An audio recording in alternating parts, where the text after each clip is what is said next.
আমাদের বাসস্থান পৃথিবী রহস্য ও বিস্ময়ে ভরপুর, কিন্তু কিছু স্থান রয়েছে যা কেবল রহস্যময় নয়, বরং ভয় এবং আতঙ্কের প্রতীক। এই স্থানগুলোতে পা রাখা যে কোনো ব্যক্তির জন্য এক দুঃসাহসিক অভিজ্ঞতা হতে পারে। এই পর্বে আমরা বিশ্বের এমনই 5টি ভয়ঙ্কর স্থান সম্পর্কে আলোচনা করব।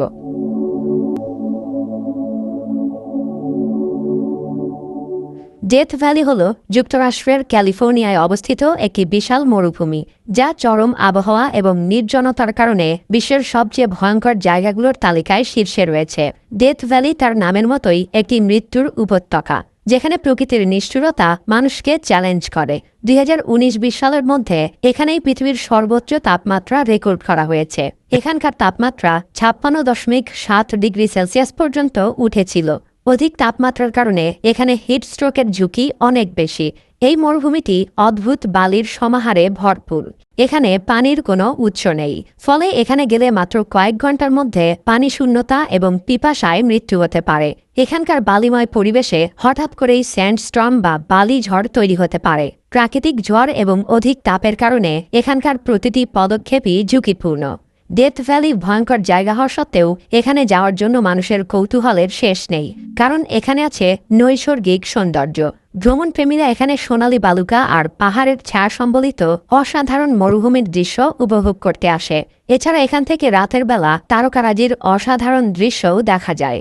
ফটোগ্রাফার বা প্রকৃতিপ্রেমীদের জন্য যুক্তরাষ্ট্রের ডেথ ভ্যালি একটি স্বপ্নের জায়গা।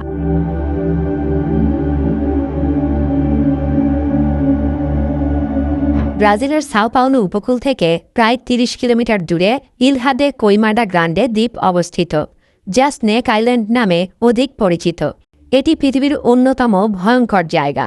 এই দ্বীপটি lakh lakh golden lancehead viper সাপের বাসস্থান।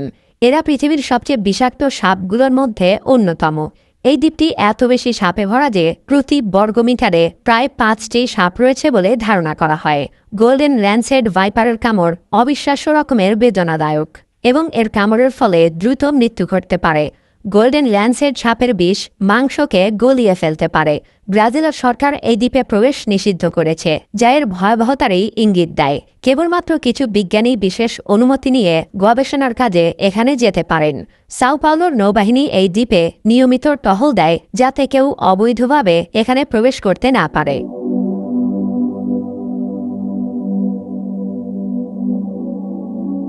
তুর্কমেনিস্তানের কারাকুম মরুভূমিতে অবস্থিত Darvaza gas crater gateway to hell নামে পরিচিত। এটি একটি বিশাল গর্ত, যা 1971 সাল থেকে জ্বলছে। সোভিয়েত ভূতাত্ত্বিকরা এখানে গ্যাস অনুসন্ধান করার সময় এখানে একটি গর্ত তৈরি হয় এবং তখন থেকে এখানে মিথেন গ্যাস নির্গত হতে শুরু করে। এখানকার গ্যাস যাতে পুড়ে শেষ হয়ে যায় সে কারণে তারা এখানে আগুন লাগিয়ে দিয়েছিল, কিন্তু দুর্ভাগ্যবশত সেই আগুন আজও নেভেনি। কয়েক দশক ধরে জ্বলতে থাকা এই বিশাল গর্তটি দেখতে যেমন বিস্ময়কর তেমনই ভয়ঙ্কর। আগুনের উত্তাপ এবং বিষাক্ত গ্যাস মানুষ দূর থেকেই টের পায়। এই গর্তের গভীরতা এবং নিচে কি আছে তা নিয়ে অনেক রহস্য রয়েছে, যা এর ভয়াবহতা আরও বাড়িয়ে তুলেছে। ধারণা করা হয় গর্তটির ব্যাস প্রায় 70 মিটার বা 230 ফুট এবং গভীরতা প্রায় 30 মিটার বা 100 ফুট। রাতের বেলায় জায়গাটি ভয়াবহ সুন্দর দৃশ্য তৈরি করে, দেখতে যেন মনে হয় নরকের দরজা খোলা হয়েছে। দীর্ঘ 50 বছর ধরে জ্বলা এই আগুন পৃথিবীর সবচেয়ে দীর্ঘস্থায়ী অ্যাক্সিডেন্টাল ফায়ার।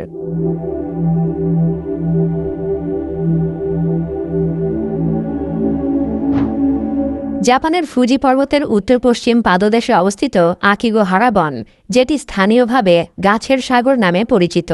ঘন বৃক্ষরাজি আর আগ্নেয় লাভার উপর গড়ে ওঠা এই বন যেন দিনের আলোতেও অন্ধকারে ঢাকা থাকে। মানুষ এর ভেতরে ঢুকলে সহজেই দিগ্ভ্রান্ত হয়ে যায়। এখানকার বিশেষ ভৌগোলিক অবস্থানের কারণে আকিগোহারা বনে কম্পাস ও মোবাইল নেভিগেশন কাজ করে না। সে কারণে এই বনের ভেতরে একবার ঢুকলে সহজে দিক নির্ণয় করে আবার বেরিয়ে আসা সম্ভব হয় না। এই রহস্যময় পরিবেশ বনটিকে জাপানের অন্যতম ভৌতিক জায়গা হিসেবে তুলে ধরেছে। এই বনটি জাপানি লোককাহিনীতে জাকুমা বা ভূতের জায়গা হিসেবেও বিখ্যাত, কিন্তু আকিগোহারার কুখ্যাতি কেবল তার ভয়ঙ্কর নীরবতার মধ্যেই সীমাবদ্ধ নয়। বহু দশক ধরে এটি আত্মহত্যার স্থান হিসেবে পরিচিত। আর্থিক সংকট, মানসিক চাপ কিংবা হতাশায় ভুগে অনেকেই এখানে এসে জীবনের ইতি টেনে দেন। তাই একে অনেকেই সুইসাইড ফরেস্ট নামে ডাকে।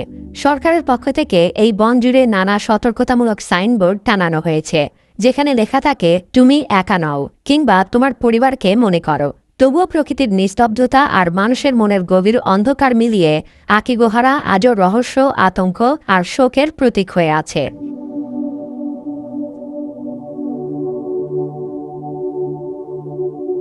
নামিবিয়ার উত্তর পশ্চিম উপকূলে আটলান্টিক মহাসাগরের ধারে রয়েছে এক রহস্যময় ও ভয়ঙ্কর মরুভূমি অঞ্চল। এর নাম স্কেলেটন কোস্ট, বাংলায় যাকে বলা যায় কঙ্কাল উপকূল। নামের মতোই জায়গাটি মৃত্যুর স্মারক দিয়ে ভরা। শত শত বছরের মধ্যে এখানে আটকে পড়েছে অসংখ্য জাহাজ, যার কঙ্কালসার ধ্বংসাবশেষ আজও বালিয়াড়ির মাঝে পড়ে আছে। সেই সঙ্গে রয়েছে তিমি ও অন্যান্য সামুদ্রিক প্রাণীর কঙ্কাল, যা একে আরও ভৌতিক চেহারা দিয়েছে। প্রবল সাগরের স্রোত, ঘন কুয়াশা এবং অদম্য মরুভূমির বিস্তার মিলিয়ে এই অঞ্চল দীর্ঘদিন ধরে মানুষের কাছে অপ্রবেশযোগ্য ও আতঙ্কজনক হিসেবে উঠে এসেছে। তবে ভয়ঙ্কর এই প্রকৃতি একই সঙ্গে এক বিশেষ সৌন্দর্যেরও জন্ম দিয়েছে। এটি পৃথিবীর একমাত্র জায়গা যেখানে সাগর আর মরুভূমি একত্রিত হয়েছে। বিস্তীর্ণ বালিয়াড়ি, মরুভূমির বুকে বয়ে যাওয়া কুয়াশা আর একেবারে নির্জনতার মধ্যে দাঁড়িয়ে থাকা ভাঙা জাহাজের ধ্বংসাবশেষ, সব মিলিয়ে স্কেলেটন কোস্ট যেন জীবন্ত এক প্রাকৃতিক জাদুঘর। এখানে হায়না, মরুভূমির হাতি, সিংহ, এমনকি সিল মাছের দলও দেখা যায়, যে কারণে এটি শুধু ভৌতিক বা বিপজ্জনক স্থানই নয়, বরং নামিবিয়ার অন্যতম পর্যটক আকর্ষণও হয়ে উঠেছে। রহস্য আর কৌতূহলের কারণে বর্তমানে বহু মানুষ এখানে ঘুরতে যায়। এই স্থানগুলো আমাদের মনে করিয়ে দেয় পৃথিবী কেবল সৌন্দর্যে ভরাই নয়, বরং এর গভীরে লুকিয়ে আছে এমন কিছু রহস্য যা আমাদের কল্পনাকেও হার মানায়। আমাদের পৃথিবীর এমনই রহস্য ঘেরা একটি জায়গা প্রাইকেস্টোলেন। প্রাইকেস্টোলেনকে বলা হয় পৃথিবীর শেষ প্রান্ত। ছেলেবেলা থেকে আমাদের অনেকেরই পৃথিবীর শেষ প্রান্তে যেতে ইচ্ছে করে। নরওয়ের এই পাহাড় চূড়াটিতে গিয়ে দাঁড়ালে আপনার মনে হবে আপনি হয়তো পৃথিবীর শেষ প্রান্তে এসে দাঁড়িয়েছেন।